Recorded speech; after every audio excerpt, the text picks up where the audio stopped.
Hello everyone, this is Anna from Handmade Journals. I hope everybody's well today.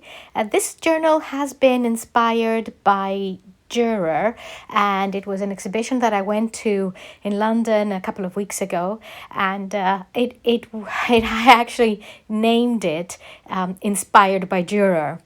And I have collected all my favorite images in here of Durer, and of course the ones that are copyright free as well. I thought I'd just give you a very quick background for whoever's interested. Durer was born in 1471 in Nuremberg. He was one of 18 children, and he was the second son, and his father was a goldsmith, so his name after his father is Albrecht Durer.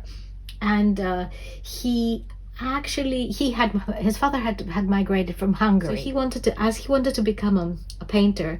His father gave him his consent, and so Durer started from a very early age, and in fact he has a self-portrait from when he was a teenager. So he started very early. So he traveled around for a while with his wife and their maid, and he was very much inspired by his travels.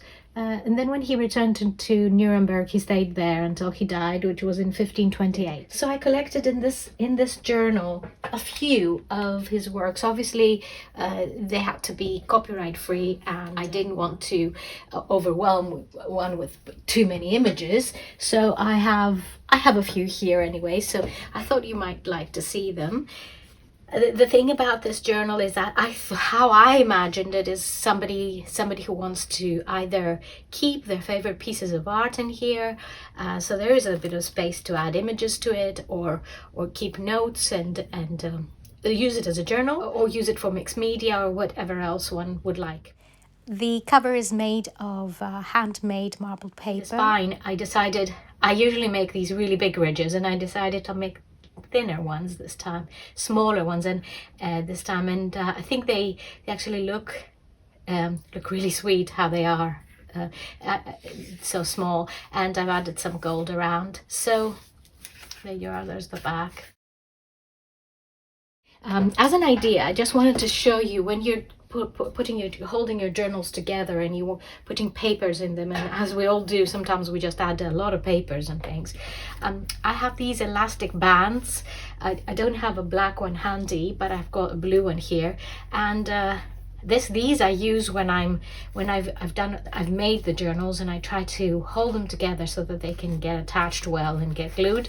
So, but I also thought this is also a good idea, and I've used it for other books, to put it through the journal like this and hold it together so things don't fall off when you're using it. So that's maybe something a little bit bigger, longer, and I just sew them together, and they're very strong.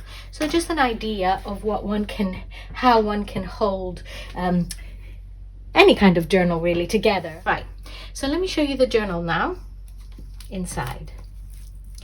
So yeah, it was a little bit tricky to find end papers for this because of the bright dark the dark cover, and I didn't want it to clash, so I used this, and I think these ones, and I think they're quite nice. And I've also used this handmade paper through, so it gives it this feeling of having something really, a very old book, old journal. So this is a self-portrait. He had really long fingers and beautiful hands. And these are details from Maximilian's arch, which I'll show you. This is a pocket.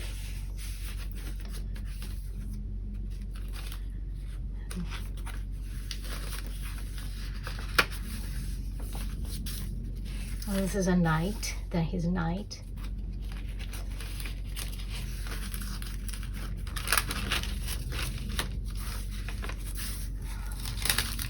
So as you can see, his colors are very bright, and all these details are amazing. Here I have his handwriting and a letter that he wrote. So I added it here. and one can use this side to write. The paper, look at this, the paper has been coffee dyed incredibly well. It's like a batch I did, and they came out very well, and so it's just right, I think, for this time period, which looks very old. Here is a map of the world in the 1500s, and I thought I'd include that just to give you an idea of what it was like at the time, the map designing. And I printed it on this handmade paper again, so, and I was kind of hoping it was going to come out all right with the printer, and it did. So there we are. This is a side pocket here, and this is the Maximilian's Arch, which is my favorite ever, of his works, and I just love all the detail in it. It's just amazing. And this is his signature, and again, I'm very impressive coffee dyeing here, and they have a mind of their own, papers.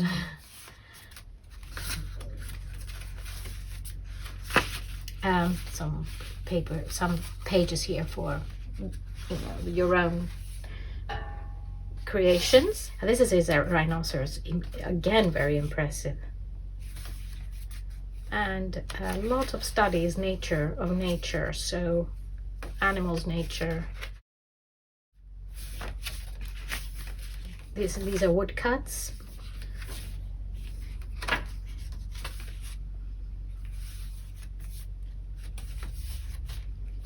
More of his woodcuts here.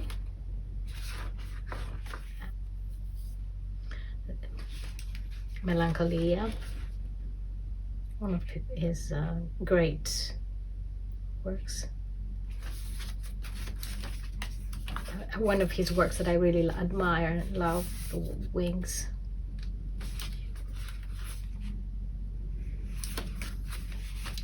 There's a little pocket here with an envelope.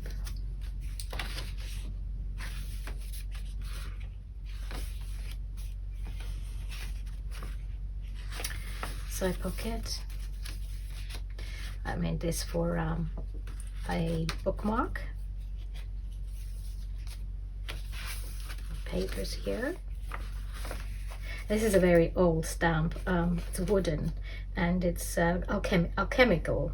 And I picked it up in Covent Garden. There's somebody selling stamps. I think they're still there. They are original, very old wooden stamps. It's another his rabbit. This is a very famous painting of his, because it's so amazing as well.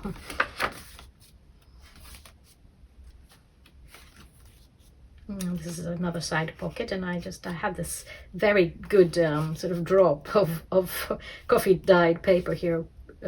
Looks a bit like ink, and so I created a little card for somebody to use, and a side pocket with some handmade paper here.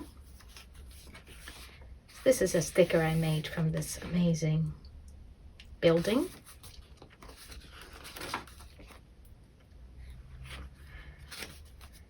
Another sticker here. This is irrelevant, but I just thought I'd add it here. This is another one of his lovely pieces. I think this is Hunter with his dogs, and the stag is here.